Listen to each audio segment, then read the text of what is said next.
নমস্কার সবাইকে, চলে এসেছি কথা ধারাবাহিকের নতুন একটি আপডেটস নিয়ে। আজকের গল্পের শুরুতেই আপনারা দেখতে পাবেন এভি কথাকে বলে, আমি কিন্তু তোকে কখনোই বলিনি যে তুই এখান থেকে চলে যা, আর সেটা আমি কখনো বলবোই না।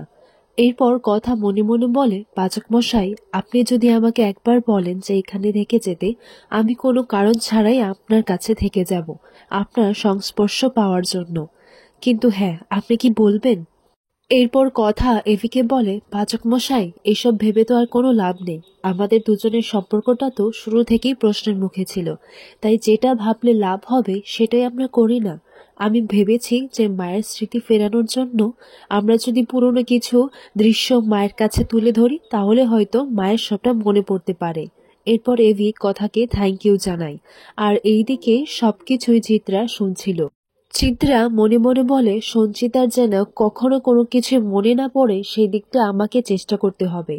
এইদিকে ঋতু কথাকে বলে, যদি এভির মায়ের স্মৃতি ফিরে যায় তাহলে তোর কি হবে?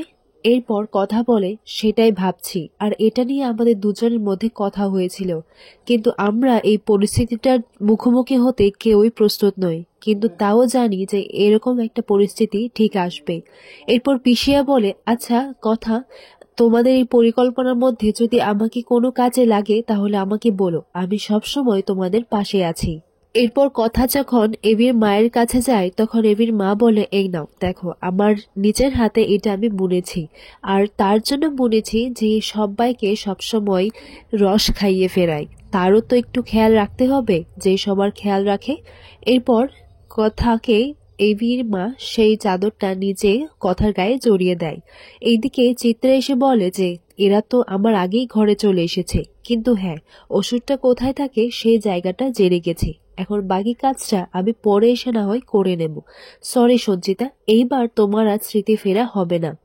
এইদিকে দেখা যায় কায়দা কানুনের প্রত্যেকেই কথা রেভির ঘরে চলে আসে, এবং এভি সবাইকে বলে যে কথা আমাদেরকে একটা দারুণ আইডিয়া দিয়েছে, আর এটা আমি ইন্টারনেটেও সার্চ করেছি, যে এরকম পেশেন্টদের সাথে যদি পুরনো কিছু দৃশ্য আমরা তুলে ধরি তাহলে ওদের সবটা মনে পড়তে পারে। এরপর এভি তার মায়ের ডায়েরিটা নিয়ে বসে। এভি বলে, মা একটা রান্না খুব বেশি করত, আর সেটা খুব ভালোবাসতো। কাতলা মাছের রান্নাটা মা গান গেয়ে গিয়েই করত। এরপর কথা বলে, আরো কিছু কি মনে আছে আপনার মায়ের বিষয়ে? আরো কিছু? এরপর এভি বলে যে আরো কিছু তো শুধু একজনই বলতে পারবে। এরপর এভি চলে যায় তার বাবার ঘরে। এরপর তার বাবাকে গিয়ে বলে, একটু কথা বলা যাবে? তখন অগ্নির বাবা ফোনটা রেখে বলে, বাবা, মিস্টার অগ্নিপ গুহ, সমীর গুহর কাছে মানে স্পাইনলেসের সাথে আপনার কি কথা হতে পারে?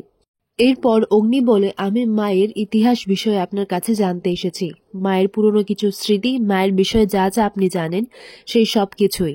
এরপর অগ্নিপ তে তার বাবা বলে যে তুমি খুব ভালো করে জানো অগ্নিপ, তোমার মায়ের সব স্মৃতি তোমার দাদান পুড়িয়ে ফেলেছিল। এরপর অগ্নি বলে, হ্যাঁ, আমি পর্দার আড়াল থেকে সবটা দেখেছি। এরপর অগ্নির বাবা চুপ করে থাকে বলে অগ্নির ভীষণ রাগ হয়। অগ্নি তার বাবাকে বলে, মিস্টার সমীর গুহ, আপনার কিছু একটা বলতে এতক্ষণ সময় লাগছে? আপনাকে এতটা ভাবতে হচ্ছে কেন? এতটা বছরের ম্যারিটাল লাইফ, আর আপনি আমার মায়ের বিষয়ে কিছু বলতেই পারছেন না? এটা কি আমার মা ডিজার্ভ করে? এরপর কথা বলে, পাচক মশাই, আপনি চলে যাচ্ছেন কেন? এরপর অগ্নি বলে, আমার এখানে আসাই উচিত হয়নি, হোপলেস একেবারে। এরপর দেখা যায় কথা অগ্নির বাবাকে বলে, বাবা, আমরা মায়ের স্মৃতি ফেরানোর জন্য চেষ্টা করছি, আর আমরা এটাই চেষ্টা করছি যেন পুরনো কিছু দৃশ্য আমরা মায়ের সামনে তুলে ধরতে পারি।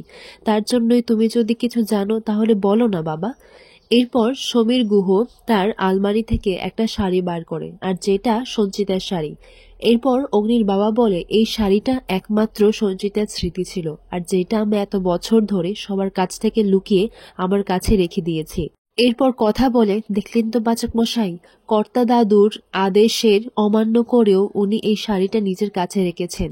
এর থেকে আর বড় বিপ্লবী কি হতে পারে বলুন তো? এই শাড়িটা আমাদের যে কত কাজে লাগবে সেটা আপনিও জানেন না। এরপর অগ্নির বাবা বলে, কাজে লাগবে কি জানি না, কিন্তু হ্যাঁ, কাজ হয়ে গেলে এই শাড়িটা আমার কাছে আবার প্লিজ ফিরিয়ে দিও।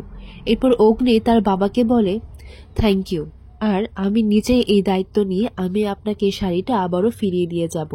আগামী পর্বে দেখা যায় পিসিয়া অগ্নির মায়ের মতো সেজে রান্না করে সেই গানটাই গাইতে লাগে।